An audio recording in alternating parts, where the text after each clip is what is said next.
Hello students, welcome to Grace College of Engineering. In this video, I am going to discuss about first year second sem Engineering Practices Lab. Experiment number 5, measurement of ripple factor of half wave rectifier and full wave rectifier. Aim to study the ripple factor and regulation characteristics of a half wave and full wave rectifier. Apparatus, transformer, resistor, PN junction diode, breadboard, CRO and some connecting wires are required for this. A transformer. Transformer is defined as a passive electrical device that transfers electrical energy from one circuit to another through the process of electromagnetic induction. PN junction diode. It is an interface or a boundary between the two semiconductor material, that is P-type and N-type inside a semiconductor. P is a positive and it has an excess of hole, and N side is a negative, has an excess of electrons. CRO stands for a cathode ray oscilloscope. It is typically divided into 4 sections which are display, vertical controllers, horizontal controllers and triggers. Most of the oscilloscopes are used the probes and they are used for the input of any instrument. Half wave rectifier. So when input is as an AC voltage, that is we got about a 230 voltage 50 Hz AC supply. At that time the given to the supply is given to the transformer. From the transformer apply to an PN junction diode, that is A is an anode and K is an cathode. That from that we are supplying a current to an apply to an load, that is RL resistor load. When AC voltage is applied, it produces a waveform, that is a sine waveform, and upper is a positive and lower is a negative waveform. So when we are applying like this during positive half cycle, the transformer contain upper is a positive potential and lower B is a negative potential. At the time when the current flows, the diode is in a forward bias. Diode starts conducting and allows the current to pass through it.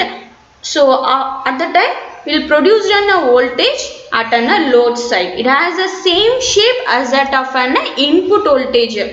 So we will get first half cycle we will get a positive half cycle, we will get a sine waveform like this. And when next during the negative half cycle, A is in a negative potential and B is in a positive potential. Diode is in a reverse bias. At that time diode does not conduct and it does not allow any current to flow. So at that time in a load no voltage will be produced across it. So your waveform will be at the negative side like this only. So this is a procedure, connection procedures and waveform for the half wave rectifier. Next, in a full wave rectifier there will be 2 diodes are connected. So here during positive same procedure only. During positive half cycle in a secondary transformer, A is a positive potential and B is a negative potential. When the supply is on, A potential, that is positive current, during positive half cycle A current flows, diode is in a forward and current diode conducts and allow the current to pass through it. At the time in voltage will be produced in a load side. So we will get an output as that of an input voltage. And during a negative half cycles the potential will be changed, that is A is a negative and B is a positive potential. So during negative half cycle, so diode is in a reverse bias. Here upper part of a diode will not conduct and it does not allow to current flow, but the lower will conduct and allow the current to flow. At the time in a load voltage will be produced like this. So what's the difference between half wave and full wave rectifier means, in a full wave rectifier in negative half cycle also it will be produced some voltage. That is the difference between these two things. Procedure. So connect the circuit as per the circuit diagram. Connect the CRO across the load, that is a RL load, and from the waveform in the CRO screen note down the amplitude and frequency along with the multiplication factor. Calculate the ripple factor. So full wave rectifier output is like this only. So here same for the half wave rectifier also. For half wave there is one diode, but in full wave there is a 2 diode. Next for output of the half wave rectifier we will get like this only, and output of a full wave rectifier. So next we have to calculate our tabular column by this sine wave form in a CRO.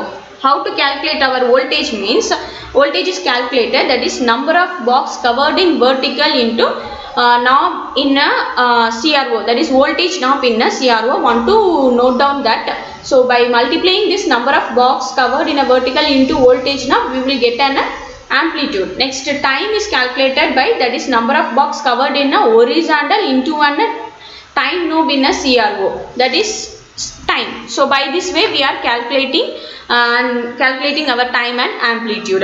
Next, same for full wave rectifier also. So after that, how to find out our ripple factor means by using these formulas. So first VD is equal to 2 Vm by pi, that is Vm is Vrms is nothing but the RMS value of AC component of output voltage. VDC is nothing but average or DC value of the output voltage. So ripple factor is equal to square root of Vrms divided by VDC the whole square minus 1. So thus the input and output waveforms are drawn for the half wave rectifier and full wave rectifiers. Thank you students.